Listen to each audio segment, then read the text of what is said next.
Hello hi, कैसे आप सभी? स्वस्थ, खुश और मस्त बिल्कुल रहना ही है बेटा। अच्छे से बहुत स्वास्थ्य का ध्यान रखना है ताकि हमारा मन मस्तिष्क अच्छे से काम करे और परीक्षाओं के समय में बहुत अच्छे से आपको अपने आप का ख्याल रखना है। प्यारे बच्चों, मैं लाली वर्मा क्रैश कोर्स में आप सभी का बहुत बहुत स्वागत करती हूँ। लेकर आई हूँ आपकी पाठ्य पुस्तिका स्पर्श का पाठ 7, जो कविता है आत्मत्राण। किसने लिखा है? गुरुदेव रविंद्रनाथ ठाकुर जी ने। इस कविता के रचनाकार हैं और इस कविता में कवि ने यही बताया है कि हे प्रभु, आत्मत्राण का मतलब क्या है? कि भय से मुक्ति। कहने का मतलब कि निडरता। प्रभु से ये प्रार्थना की है इस कविता में कि हे प्रभु, हमें भय से मुक्ति दे दो। बस हम ये नहीं कह रहे कि हमारी क्या परेशानी या परेशानी ना आए या नहीं आए, ये सब कुछ बताया है और बहुत कुछ जानने के लिए हमें आगे पढ़ना होगा। तो सबसे पहले हमें जानना होगा कवि परिचय। तो आइए चलते हैं, रविंद्रनाथ ठाकुर जी के जीवन से जुड़ी कुछ अहम बातों को जानते हैं। गुरुदेव रविंद्रनाथ ठाकुर जी का नाम आपने पहले भी सुना होगा। ठाकुर, जी हाँ, आप सोच रहे होंगे ये तो टैगोर लिखते हैं। बिल्कुल, टैगोर भी लिखते हैं। तो रविंद्रनाथ ठाकुर, ठाकुर इनका सरनेम है और टैगोर जो इनको कहा जाता है। 6 मई सन 1861 को बंगाल के एक संपन्न परिवार में जन्मे रविंद्रनाथ ठाकुर नोबेल पुरस्कार पाने वाले पहले भारतीय हैं। ठीक है, नोबेल पुरस्कार पाने वाले पहले भारतीय कौन है? प्रश्न आ गया तो रविंद्रनाथ ठाकुर जी। इनकी शिक्षा दीक्षा घर पर ही हुई। समझ में आया? ये कहीं गए नहीं है बेटा शिक्षा प्राप्त करने वाले। इनकी शिक्षा दीक्षा घर पर ही हुई। छोटी उम्र में ही स्वाध्याय, स्वाध्याय मतलब सेल्फ स्टडी। समझ में आया कि स्वाध्याय या सेल्फ स्टडी कितनी अधिक अनिवार्य है हमारे लिए आगे बढ़ने के लिए। स्कूल में सबको पढ़ाया जाता है, कोचिंग्स में सबको पढ़ाया जाता है, लेकिन जब तक हम सेल्फ स्टडी नहीं करेंगे वो सब बह जाएंगी पानी की तरह। सेल्फ स्टडी करने से हमारे मन में विराजित हो जाती हैं वो, और बहुत अच्छे से फिर उनको हम रिवाइज करते रहते हैं तो वो मन मस्तिष्क में रह जाती है। इसलिए सेल्फ स्टडी तो आपको करना है। स्कूल में पढ़ा, जो भी सुना, जो भी देखा, उसको फिर से रिवाइज करना है खुद से, ताकि वो स्थिर रह जाए। तो इन्होंने स्वाध्याय से अनेक विषयों का ज्ञान अर्जित कर लिया। घर में ही शिक्षा दीक्षा हुई और स्वाध्याय से अनेक विषयों का ज्ञान अर्जित कर लिया। कहीं नहीं गए वे, सेल्फ स्टडी करके उन्होंने बहुत सारे सब्जेक्ट्स पर विजय हासिल की। बैरिस्ट्री पढ़ने के लिए विदेश भेजे गए, लेकिन बिना परीक्षा दिए ही वहां से लौट आए। रविंद्रनाथ की रचनाओं में लोक संस्कृति का स्वर प्रमुख रूप से मुखरित होता है। कैसी बेटा? लोक संस्कृति, कि किस तरह की हमारी संस्कृति है, कैसे हमारे रीति रिवाज हैं उनके। प्रकृति ने इन्हें गहरा लगाव था, प्रकृति से बहुत लगाव करते थे।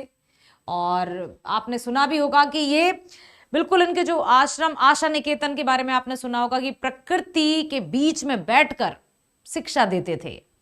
कि उनको ये भी मतलब ये मानते थे वो, और ये बिल्कुल सही है कि बच्चे को या छोटे बच्चे को या बड़े बच्चे को जब प्रकृति के पास बिठाकर सिखाया जाएगा तब वो अच्छे से जानेगा, ना कि किताबों में पेड़ पढ़ रहे हैं, पौधे पढ़ रहे हैं, पत्ती का स्ट्रक्चर, लीफ का स्ट्रक्चर। उससे बेटर होगा कि हम प्रकृति के सानिध्य में ले जाकर उसको वास्तविक अनुभव करवाएं तो वो अधिक सीखेगा। तो प्रकृति के चितेरे थे ये, प्रकृति से इन्हें गहरा लगाव था। इन्होंने लगभग 1000 कविताएं और 2000 गीत लिखे हैं। याद रखना, लगभग 1000 कविताएं और 2000 गीत। चित्रकला, अब और कौन कौन सी कलाओं में निपुण थे? चित्रकला, संगीत और भाव नृत्य के प्रति इनके विशेष अनुराग के कारण रविंद्र संगीत नाम की एक अलग धारा है। रविंद्र संगीत सुना होगा आपने। तो ये किस किस में रुचि रखते थे?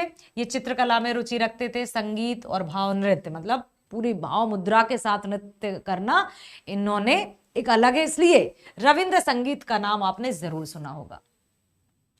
इन्होंने शांति निकेतन नाम की एक शैक्षिक और सांस्कृतिक संस्था की स्थापना की। अभी अभी मैंने आपको बताया था कि शांति निकेतन में जो शिक्षा प्रदान की जाती थी वो प्रकृति के सानिध्य में दी जाती थी। यह अपनी तरह का अनूठा संस्थान माना जाता है। अपनी काव्य कृति गीतांजलि के लिए इन्हें नोबेल पुरस्कार से सम्मानित किया गया था। रविंद्रनाथ ठाकुर की अन्य प्रमुख कृतियां हैं नैवेद्य, पूर्वी, बलाका, क्षणिका, चित्र और सांध्य गीत, काबुलीवाला और सैकड़ों अन्य कहानियां। अभी आपने क्या देखा था, कितनी कविताएं लिखी, लगभग 1000 कविताएं और 2000 गीत। अब आप यहां देख सकते हैं सैकड़ों कहानियां भी लिखी। तो कविताएं, गीत, कहानियां सब कुछ लिखते थे गुरुदेव रविंद्रनाथ ठाकुर। तो महात्मा गांधी जी ने इनको गुरुदेव की उपाधि भी दी थी। गोरा, घरे बायरे और रविंद्रनाथ के निबंध, तो कहानियां हैं, उपन्यास हैं और निबंध भी हैं। तो कवि भी थे, निबंधकार भी थे, उपन्यासकार भी थे और कहानीकार भी थे। अब हम चलते हैं आत्मत्राण कविता की ओर। आत्मत्राण का अर्थ है भय से मुक्ति। मतलब आत्मा का पूरी तरह से नहीं कि तर जाए, हे प्रभु इतनी कृपा करना, ईश्वर से प्रार्थना करते हुए कवि ने यहां पर मनुष्य के माध्यम से, एक साधारण मनुष्य परमात्मा से क्या इच्छा रखता है, क्या प्रार्थना करता है, वो यही प्रार्थना करता है कि मैं ये नहीं कहता कि मेरे जीवन में दुख ना आए, मैं ये नहीं कहता कि मेरे जीवन में विपदा, कष्ट, पीड़ा ये कुछ ना हो। होगी, मनुष्य जीवन है ना, तो दुख भी होंगे, पीड़ा भी होगी, कष्ट भी होंगे और हमें एक्सेप्ट करना होगा, हमें ग्रहण करना होगा। लेकिन बस प्रभु इतनी प्रार्थना है कि इन सब को सहन करने की क्षमता देना, मुझ में आत्मविश्वास भरना, ताकि किसी भी परिस्थिति में मेरा विश्वास तुम पर से डिगे नहीं। अडिग विश्वास चाहिए मुझे, चाहे मैं कितने भी गहरे दलदल में ही क्यों ना फंसा हूं। कहने का मतलब, कहते हैं ना कि अरे भैया वो तो गर्दन तक दुखों में लदा हुआ है, इतने चारों तरफ से दुखों का पहाड़ टूट पड़ा है, ऐसी स्थिति में भी मैं तुझ पर संदेह ना करूं, क्योंकि परमात्मा कोई रंग रूप आकार नहीं है, एक अलौकिक शक्ति है, एक पावर है, एक ऐसी शक्ति जो हमें कदम कदम पर संभालती है। और जहां कहते हैं ना कि दो शक्तियां जो अदृश्य हैं, दिखाई नहीं देती हैं, वे हैं परमात्मा की शक्ति और बड़ों का आशीर्वाद। ये दिखाई नहीं देते तो हम उनकी कोई वैल्यू नहीं करते कि अरे क्या बड़ों का आशीर्वाद, ऐसे ही कह दिया है। लेकिन जो दुआओं में जो शक्ति होती है, दुआओं में जो पावर होता है, वो पैसे में नहीं होता है। तो हमें हमेशा इतना ध्यान रखना है कि दुख हो, आपत्ति, विपत्ति, कुछ भी हो, परमात्मा के प्रति अपना विश्वास अटूट होना चाहिए। चलिए पढ़ते हैं कविता।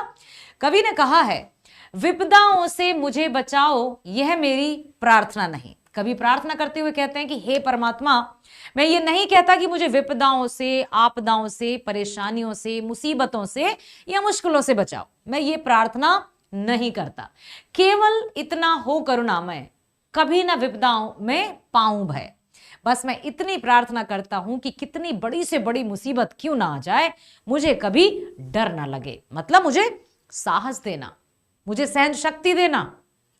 और ये मैं कदापि नहीं कहता हूं कि मेरे जीवन में कोई आफत ना आए, कोई मुश्किल ना आए, आएगी ही। मनुष्य जीवन मतलब संघर्ष, मनुष्य जीवन मतलब विपदाएं, ठीक है। यदि मनुष्य का जीवन मिला है तो दुख, कष्ट, आपदा, ये सब कुछ अपने आप ही आ गया है, इनसे हम छुटकारा नहीं पा सकते। मुसीबत आएंगी, बिल्कुल आएंगी, विपदा आएगी, बिल्कुल आएंगी, पीड़ा होगी, बिल्कुल होगी, परेशानी आएंगी, दुख आएंगे, कष्ट आएंगे, आएंगे ही आएंगे, इनसे हम कभी भी पार नहीं लगा सकते। दुख होगा, पीड़ा होगा, कष्ट होगा, सब कुछ होगा। लेकिन उसके बाद भी कवि यही कहना चाहते हैं कि चाहे कुछ भी हो जाए, ऐसी स्थिति में भी मैं आप पर कभी भी ऐसा ना कहूं कि आप पर ही दोषारोपण करने लगूं। अक्सर व्यक्ति करने लगता, अरे हमने तुम्हारा क्या बिगाड़ा है भगवान, हमारे साथ इतना बुरा क्यों किया। उसका कोई बिगाड़ भी क्या सकता है।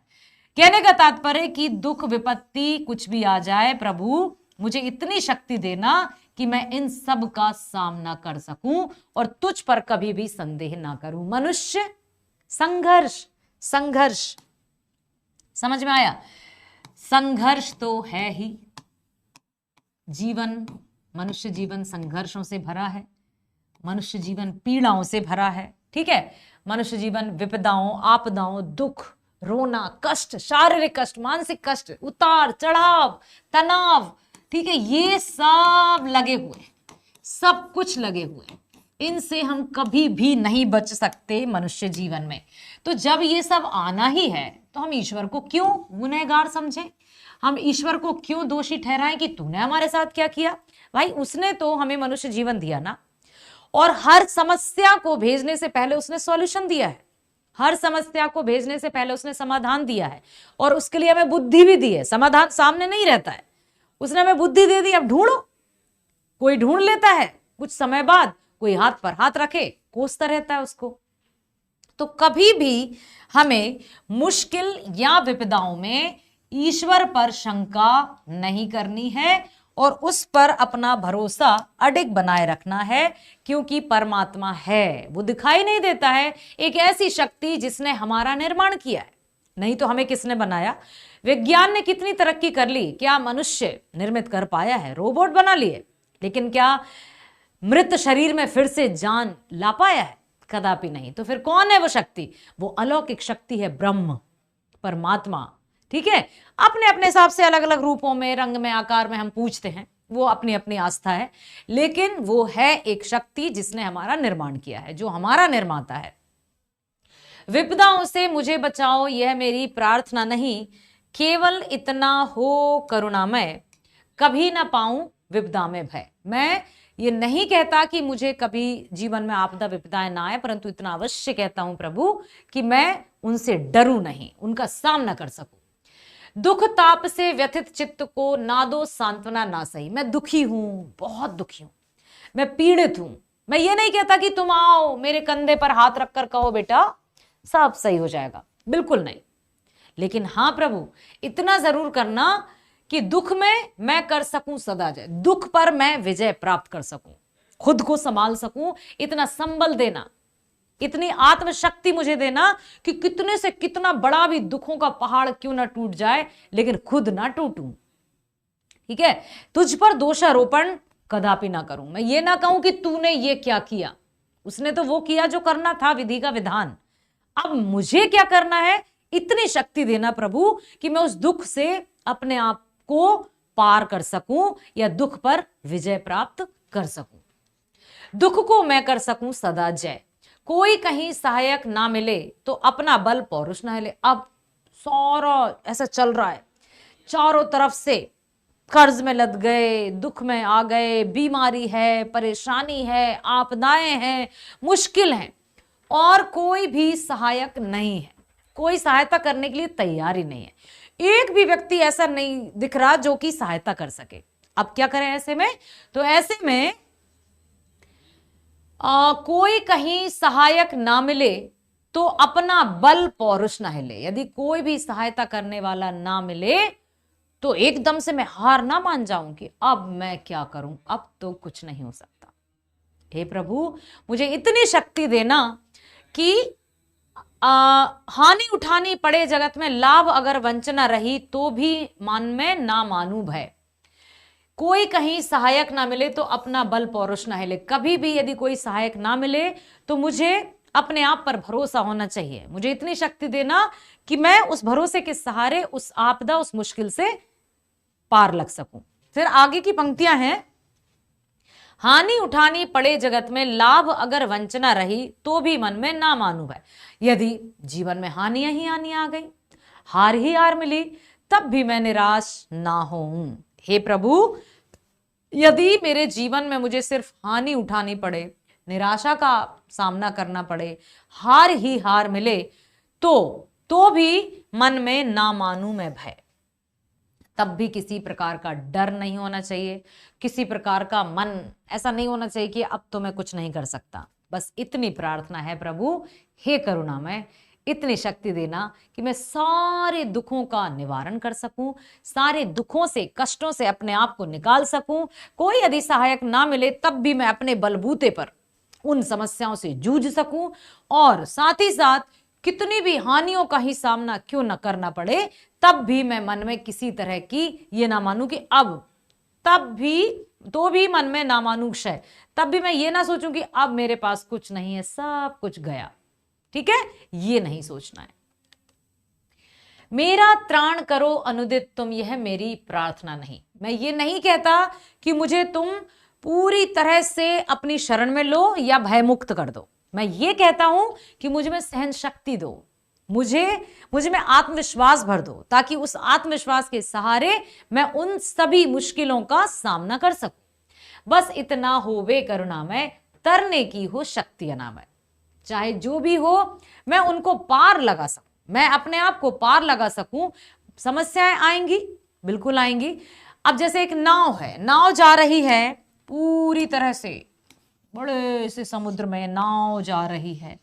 अब तूफान उठ रहा है, खतरनाक तरीके से तूफान उठ रहा है, और यहां एक नाव है।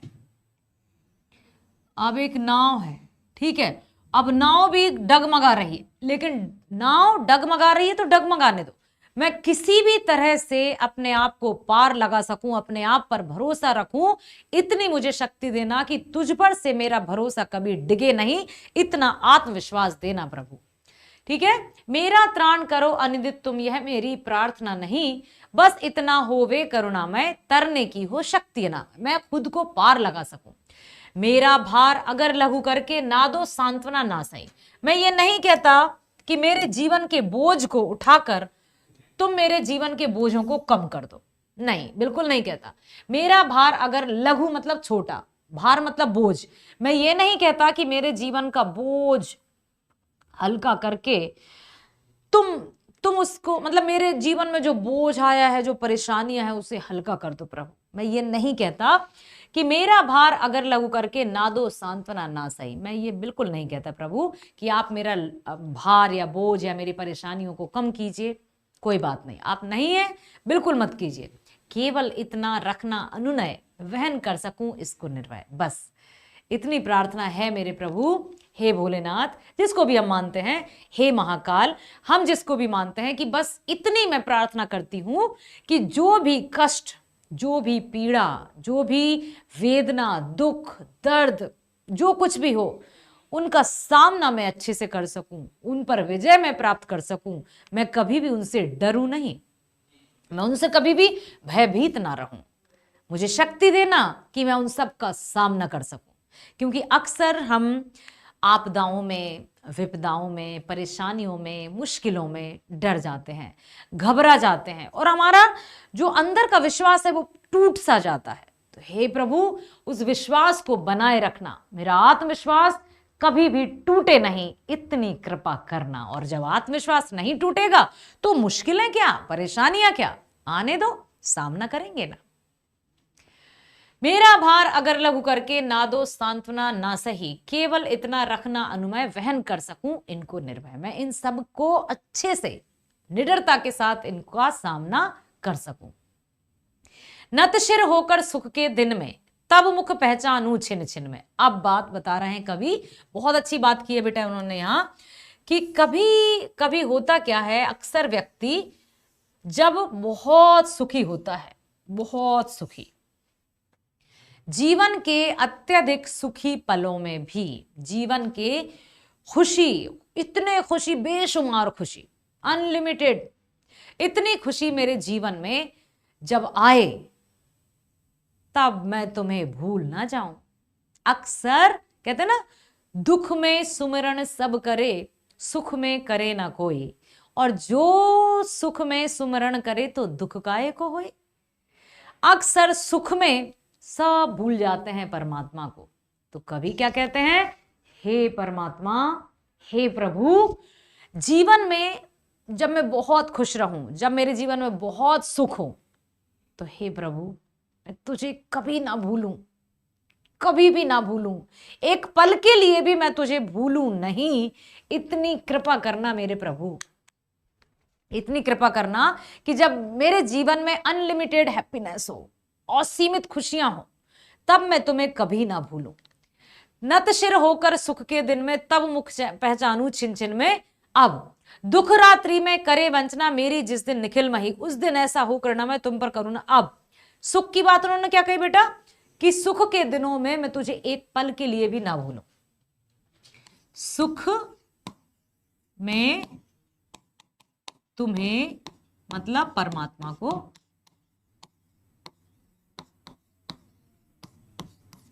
कभी ना भूलूं,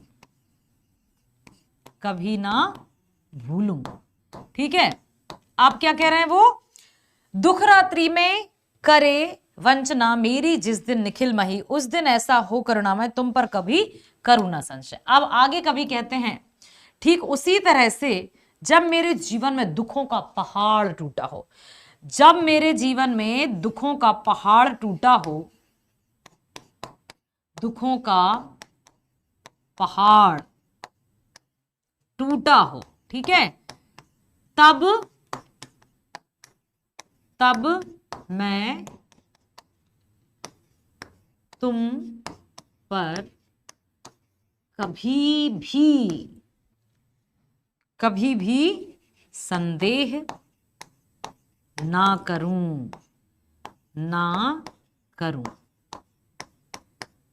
ठीक है, समझ में आया? तो यही उन्होंने बताया है कि ना तो सुख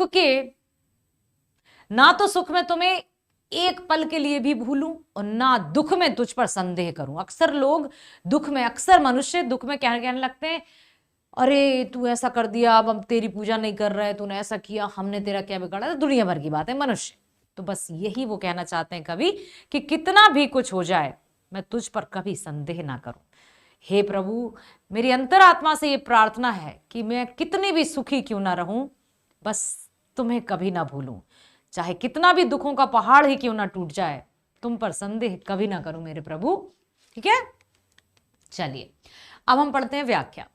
कवि ईश्वर से प्रार्थना कर रहे हैं कि हे प्रभु, दुख और कष्टों से मुझे बचाकर रखो। मैं तुमसे ऐसी प्रार्थना नहीं करता हूं, हे प्रभु, मैं तुमसे ऐसी प्रार्थना नहीं करता हूं कि तुम मुझे दुखों से बचाकर रखो, बल्कि मैं तो सिर्फ तुमसे यह चाहता हूं कि तुम मुझे उन दुख तकलीफों को झेलने की शक्ति दो। अर्थात मैं ये नहीं कहता कि मुझे दुख और तकलीफ से बचाओ, बल्कि मैं ये कहता हूं, मैं ये प्रार्थना करता हूं कि जितने भी दुख और तकलीफ आने हैं जीवन में आएंगे, बस मैं उन दुखों को झेल सकूं, मैं उनको वहन कर सकूं। कष्टों के समय में कभी ना डरूं और उनका सामना करूं। दुख की पीड़ा से दुखी मेरे मन को आप हौसला मत दो, परंतु हे प्रभु, मुझ में इतना आत्मविश्वास भर दो कि मैं हर कष्ट पर जीत हासिल कर सकूं। मैं इतना चाहता हूं, तुमसे प्रार्थना नहीं करता, बल्कि मैं सिर्फ तुमसे यह चाहता हूं कि तुम मुझे उन दुख तकलीफों से झेलने की शक्ति दो। आगे उन्होंने क्या कहा है? आगे उन्होंने कहा है कि कष्टों के समय में कभी ना डरूं, उनका सामना करूं। दुख की पीड़ा से दुखी मेरे मन को आप हौसला मत दो, ठीक है, परंतु हे प्रभु, मुझ में इतना आत्मविश्वास भर दो कि हर कष्ट पर जीत हासिल कर सकूं।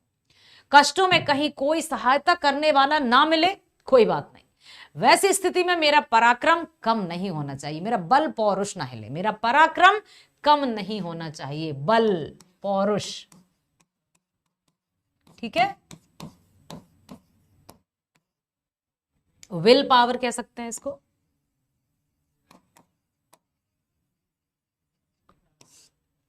तो मुझे अगर इस संसार में हानि भी उठानी पड़े और लाभ से हमेशा वंचित रहना पड़े, मान लो हो सकता है जीवन में हानि ही हानि आए, लाभ कभी आए ही ना, तो भी कोई बात नहीं, मेरे मन की शक्ति का कभी नाश नहीं होना चाहिए। चाहे भले ही मेरे जीवन में कितनी भी हानियों का सामना क्यों ना करना पड़े, मैं कभी भी, मेरे मन की शक्ति नहीं हारना चाहिए, मेरा आत्मविश्वास हमेशा बना रहे, इतनी प्रार्थना करता हूं।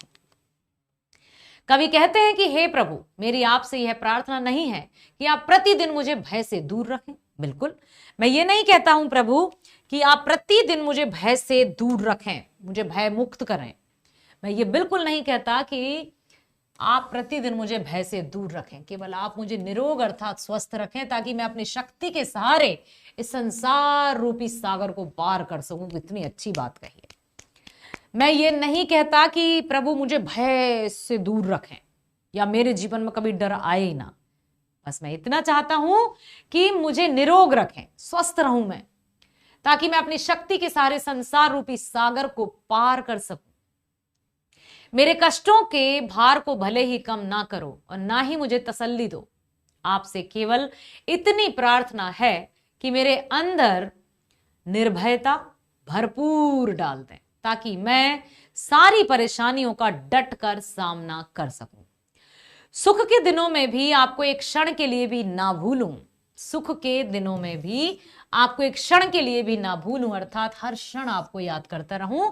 और दुख से भरी रात में अगर कोई मेरी मदद ना करे तो भी मेरे प्रभु, मेरे मन में आपके प्रति कोई संदेह नहीं होना चाहिए, इतनी शक्ति देना। ठीक है, बहुत बढ़िया।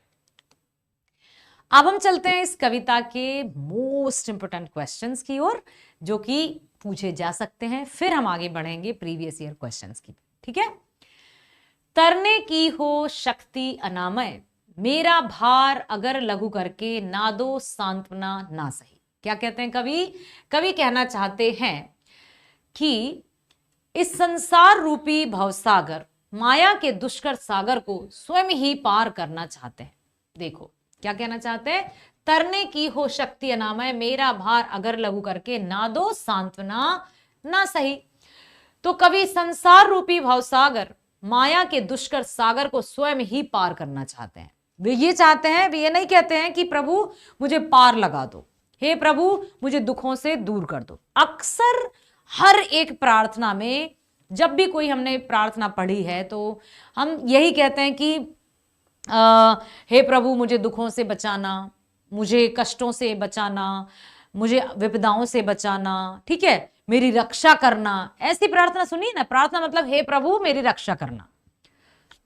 एक वो तो आप बहुत अच्छी है, इतनी शक्ति हमें देना दाता, मन का विश्वास कमजोर होना, हम चले नेक रास्ते पर हमसे भूल कर भी कोई भूलो ना। सुनिए ना आपने, इतनी शक्ति हमें देना दाता, मन का विश्वास कमजोर होना, हम चले नेक रास्ते पे हमसे भूल कर भी कोई भूल होना। ठीक है, इसमें भी बहुत अच्छी है कि हमें शक्ति देना ताकि हम हर एक मुसीबत का सामना कर सकें।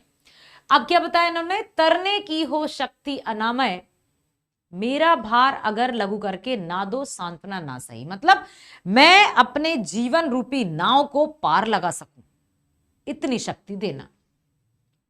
कवि संसार रूपी भवसागर, माया के दुष्कर सागर को स्वयं ही पार करना चाहता है। वे ईश्वर से अपने दायित्वों रूपी बोझ को हल्का नहीं कराना चाहता, तथा वह प्रभु से सांत्वना रूपी इनाम को भी पाने का इच्छुक नहीं है। वह तो ईश्वर से संसार रूपी सागर की सभी बाधाओं को पार करने की अपार शक्ति और जीवन में संघर्ष करने का साहस चाहता। अभी अभी मैंने बताया ना कि मनुष्य जो है संघर्षों का पुत्र है, तो हमें जीवन में पग पग पर मुश्किलों का सामना करना पड़ेगा। बेटा ध्यान रखना, जीवन इतना आसान नहीं है जितना अभी आपके सामने है। अभी आपको सिर्फ यही लगता है कि बाप रे इतना पढ़ना है, इतना पढ़ेंगे तब जाकर परीक्षा में अच्छा कर पाएंगे, कुछ ऐसा कुछ। तो ये तो सिर्फ कर्म है। अभी जैसे जैसे आप बड़े होते जाएंगे और जब तक हम अपने माता पिता की छत्र छाया में रहते हैं, हमें दुख तकलीफ पता ही नहीं होता है कि होता क्या है। लेकिन जैसे जैसे हम बढ़ते हैं, अपने पैरों पर खड़े होते हैं, फिर अपना अपना परिवार होता है, तब जब हम समाज के एक जिम्मेदार नागरिक बन जाते हैं, फिर देखते हैं कि चुनौतियां, चैलेंजेस, परेशानियां, ओहो, फिर वो याद आती हैं, ये बचपन की याद है। मुझे याद आती है बचपन की यादें, बहुत याद आती हैं। और वो छोटी छोटी बातें भी मन को इतनी खुशी देती हैं कि काश वो दिन लौट कर आ जाते।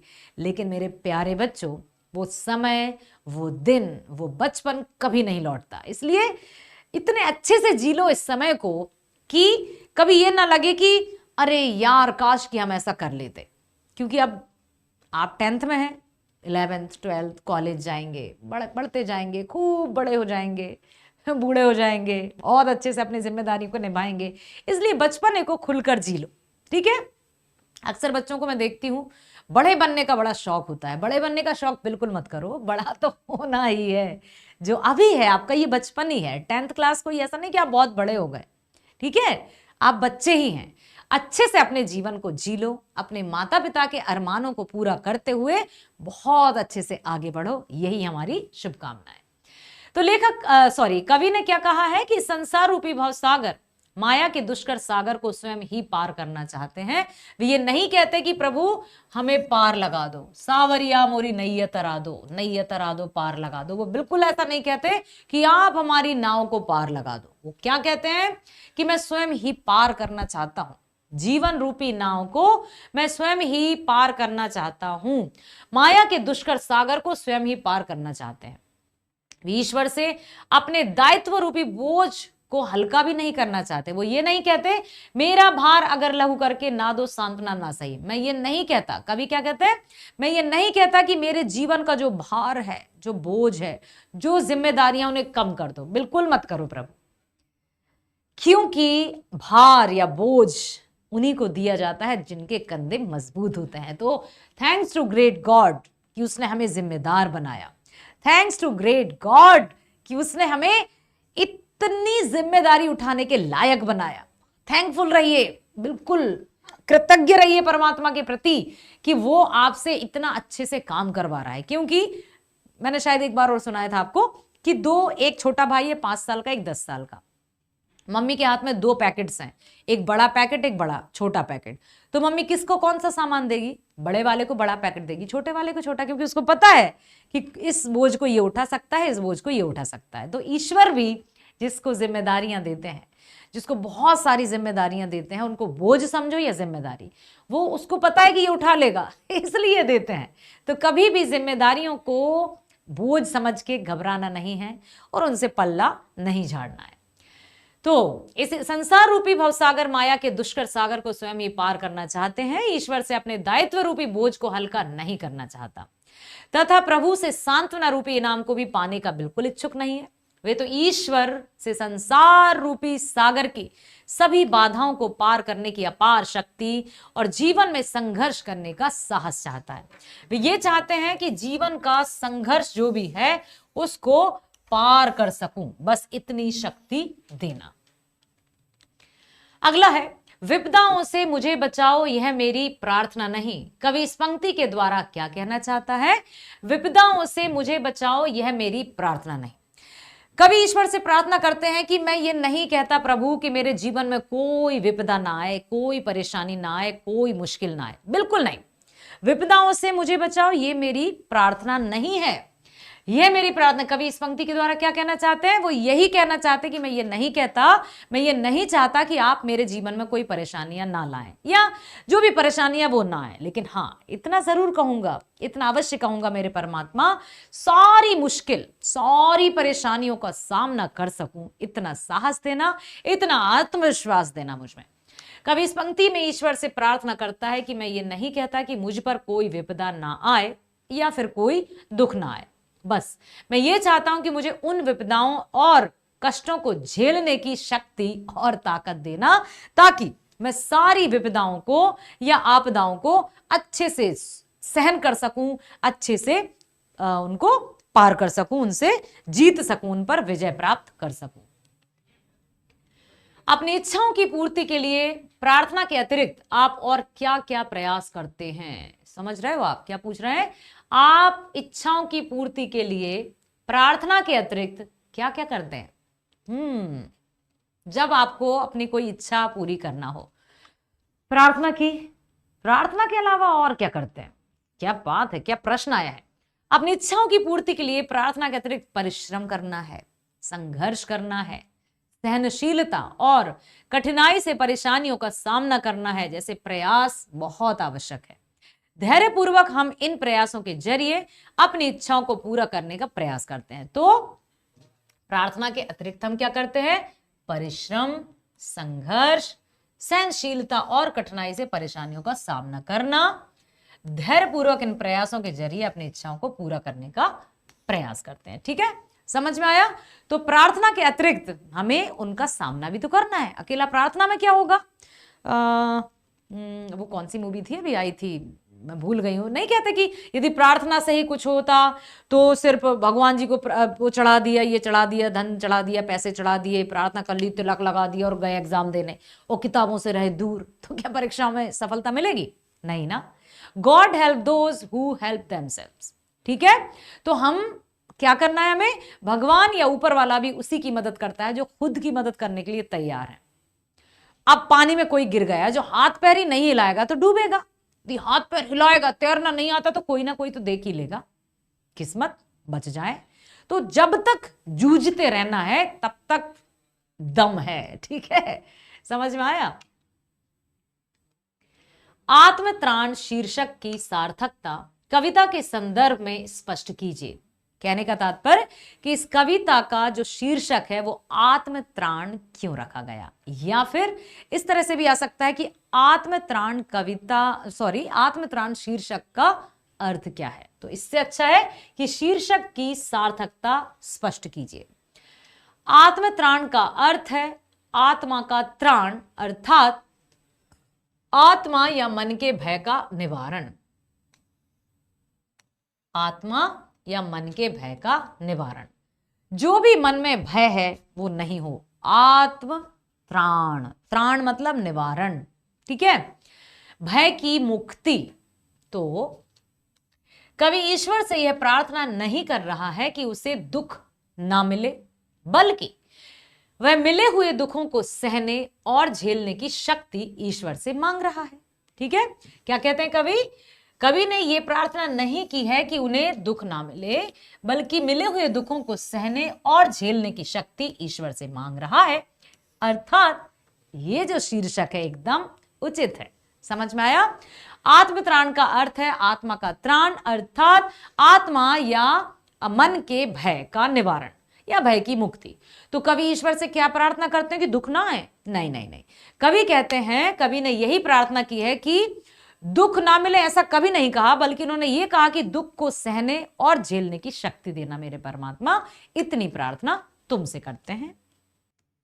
अब हम चलते हैं प्रीवियस ईयर क्वेश्चंस की तरफ। समझ में आया कि अभी हमने देखे कुछ ऐसे प्रश्न जो कि इस पार्ट से पूछे जा सकते हैं, लेकिन अब जो देख रहे हैं वो पूछे जा चुके हैं, पूछे जा सकते हैं नहीं, पूछे जा चुके हैं बोर्ड परीक्षाओं में। इस पार्ट मतलब इस कविता से प्रीवियस ईयर सीबीएसई बोर्ड, ठीक है, ये पूछ लिए गए हैं। कवि किन दिनों में प्रभु की याद बनाए रखना चाहता है? आत्मत्राण कविता के आधार पर लिखिए, कवि किन दिनों में प्रभु की याद बनाए रखना चाहता है? बताओ कौन से दिनों में? सुख के दिनों में, खुशी के दिनों में, क्योंकि कवि ने ये कहा है कि कितना भी मैं खुश रहूं, जब कभी मेरे जीवन में बहुत खुशी के पल हों, जब मैं बहुत प्रसन्नचित हूं, प्रफुल्लित हूं, एकदम खुशी से झूम रहा हूं, लेकिन हे प्रभु इतनी कृपा करना कि उन खुशी के पलों में भी प्रतिक्षण तुम मुझे याद रहो, मैं तुम्हें ना भूलूं। हे परमात्मा उन खुशी के दिनों में मैं तुम्हें कभी ना भूलूं। एक और बात उन्होंने कही थी, और जब कभी दुख के पल आए, जब मेरा ऐसा लगे कि दुखों का पहाड़ सा टूट पड़ा है, चारों तरफ से मैं दुखों से घिर गया हूं, इतनी कृपा करना कि उस समय भी मैं तुझ पर कभी संदेह ना करूं, तेरे प्रति में जो मेरा विश्वास है वो बना रहे, विश्वास अटूट रहे, अडिग रहे। कवि सुख के दिनों में प्रभु की याद बनाए रखना चाहता है। सुख के दिनों में क्यों? कवि कहता है कि जब मेरे जीवन में सुखों का आगमन हो तो मैं आपको प्रतिक्षण याद कर सकूं, मैं आपको कभी ना भूल पाऊं। सुखों का जब आगमन हो तो मैं आपको याद कर सकूं, मैं कभी ना भूल पाऊं। हे मेरे परमात्मा इतनी कृपा करना कि मैं कभी भी तुझे ना भूल पाऊं। पहला, सुख के दिनों में तुझे ना भूलूं, दुख के दिनों में तुझ पर संदेह ना करूं, जब मेरे जीवन में सुखों का आगमन हो तो मैं प्रतिक्षण तुझे याद कर सकूं।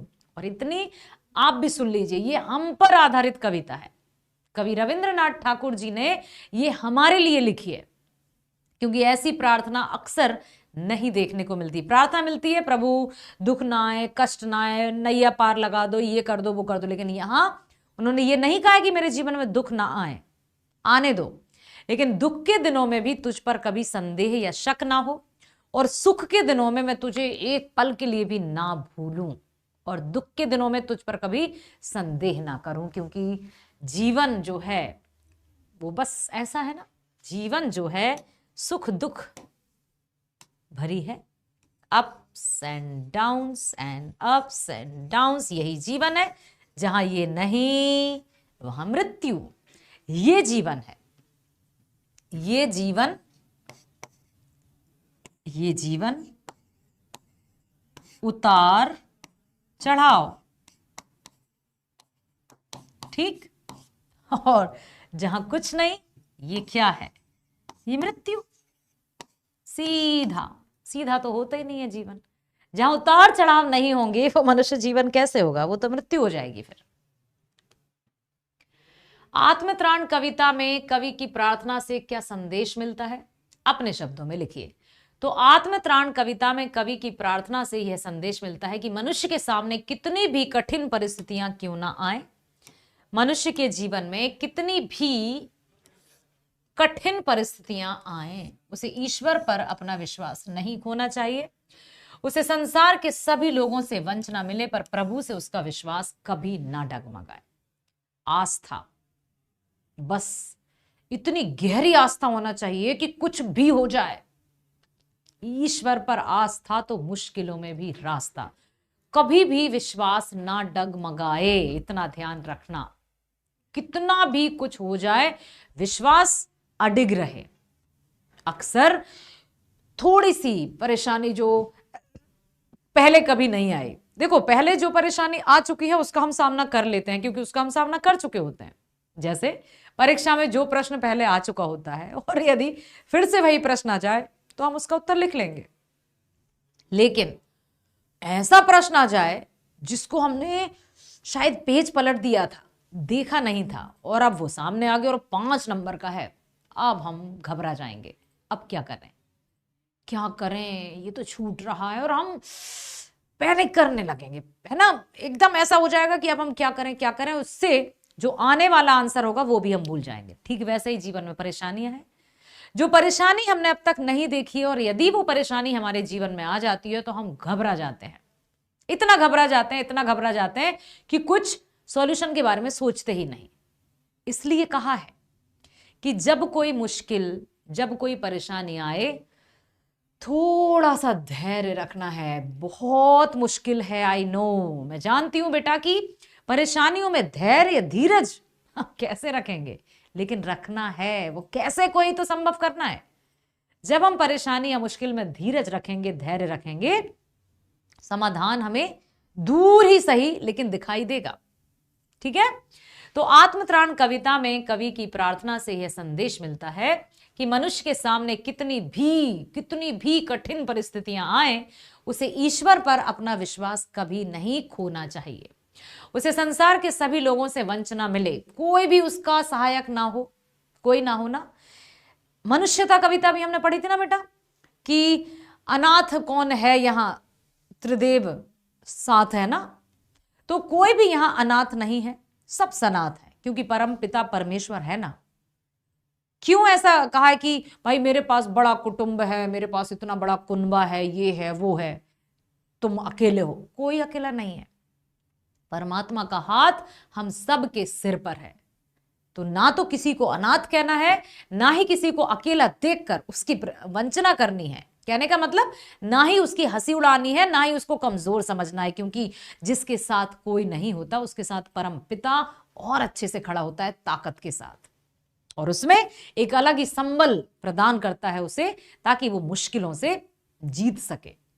और जो मुश्किलों से जूझते रहते हैं वो इतने कठोर बन जाते हैं कि पत्थर भी उनसे आकर टूट जाता है, चट्टान भी टकराती है तो वो टूट जाती है। ऐसा होता है। ठीक है। तो बताया यही है कि उसे संसार के सभी लोगों से वंचना मिले पर प्रभु पर उसका विश्वास नहीं डगमगाए। ठीक। आगे वाला प्रश्न है कि आत्मत्राण कविता में कवि किससे और क्या प्रार्थना करता है। तो कवि किससे प्रार्थना करते हैं? भगवान से, ईश्वर से।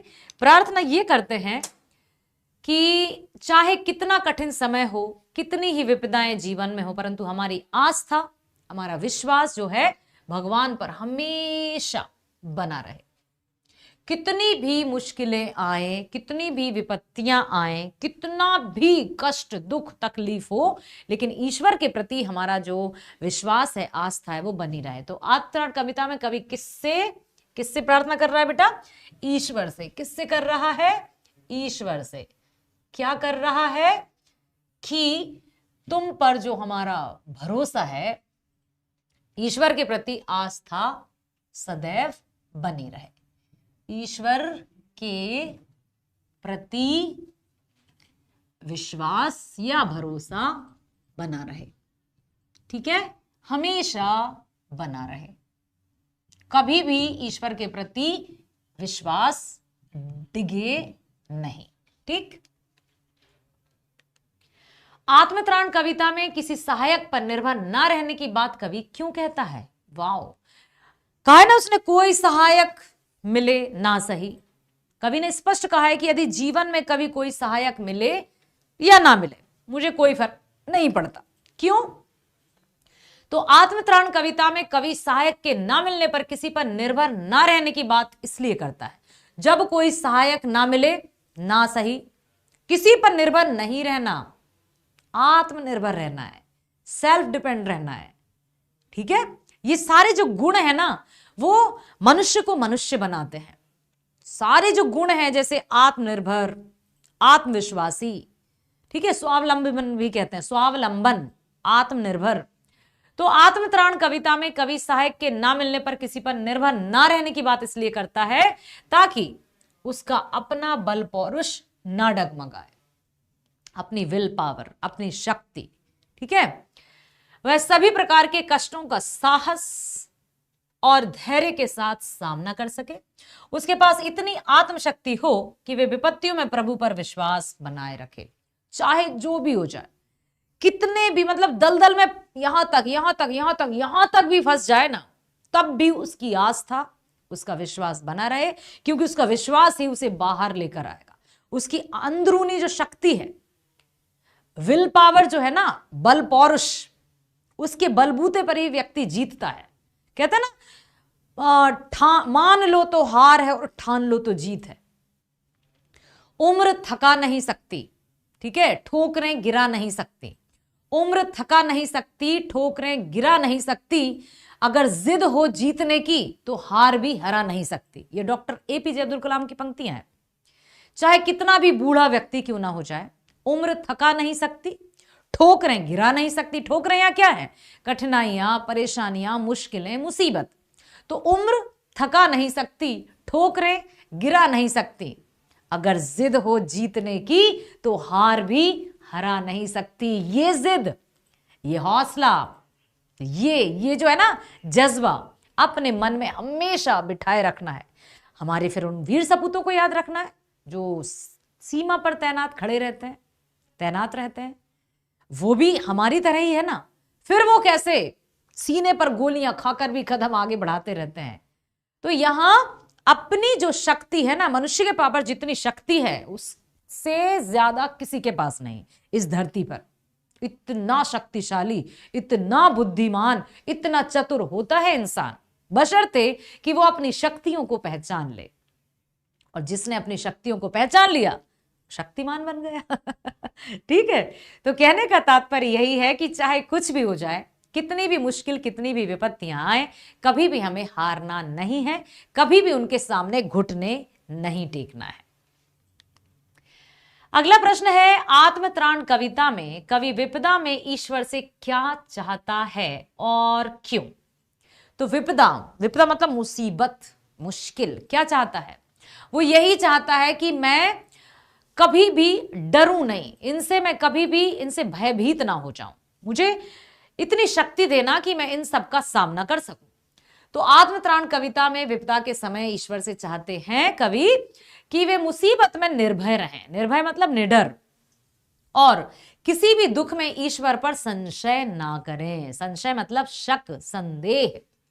कवि चाहते हैं कि वह अपनी जिम्मेदारियों, कष्टों, दुखों से स्वयं अपना सामना करें और ईश्वर का आशीर्वाद चाहते हैं, मगर वह उससे किसी प्रकार की मदद बिल्कुल नहीं चाहते हैं। वो ये नहीं चाहते हैं कि प्रभु मेरे जीवन में कोई दुख ना आए, कोई तकलीफ नहीं आए, कोई विपदा नहीं आए।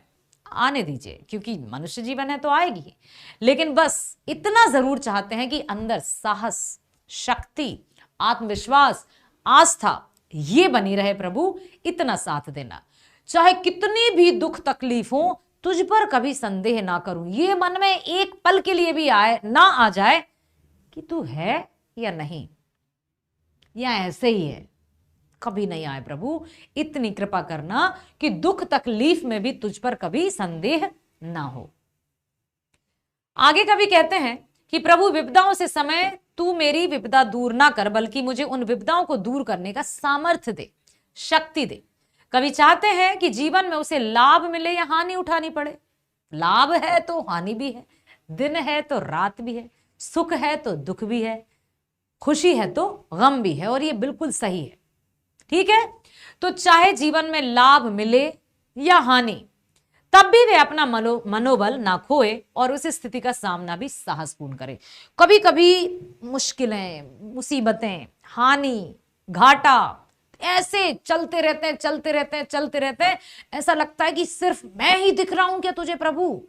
एक बार मैंने हार मानी, 2 बार हार मान ली, मैंने 3 बार, 10 बार, अब मुझे क्या, मैंने तेरा क्या बिगाड़ा है? बस ये आने लगता है। लेकिन कभी नहीं कहते ना, गुच्छे में यदि 100 चाबियां हैं, दरवाजे में बिल्कुल 2 मिनट के अंदर भीतर जाना है, अब हम धड़ धड़ हड़बड़ाहट में खोल रहे हैं, खुल ही नहीं रहा है, क्योंकि हमें पता है कि समय बीत रहा है। यदि धैर्य पूर्वक करें तो चाबी खुल सकती है, और कभी कभी गुच्छे की आखिरी चाबी भी दरवाजा खोल देती है, गेट या ताला खोल देती है। ठीक है, समझ में आया? तो वो यही कहना चाहते हैं कि जीवन में उसे लाभ मिले या हानि, तब भी वे मनोबल कभी ना खोएं और किसी भी हर स्थिति में साहसपूर्वक काम करें। अब मेरे प्यारे बच्चों, आत्मत्राण कविता के माध्यम से आप पूरी तरह से समझ चुके हैं कि हमें अपना जीवन कैसे जीना है। ना केवल ये आपके पाठ्य पुस्तक की एक कविता ही है, बल्कि जीवन का सच्चा सार है।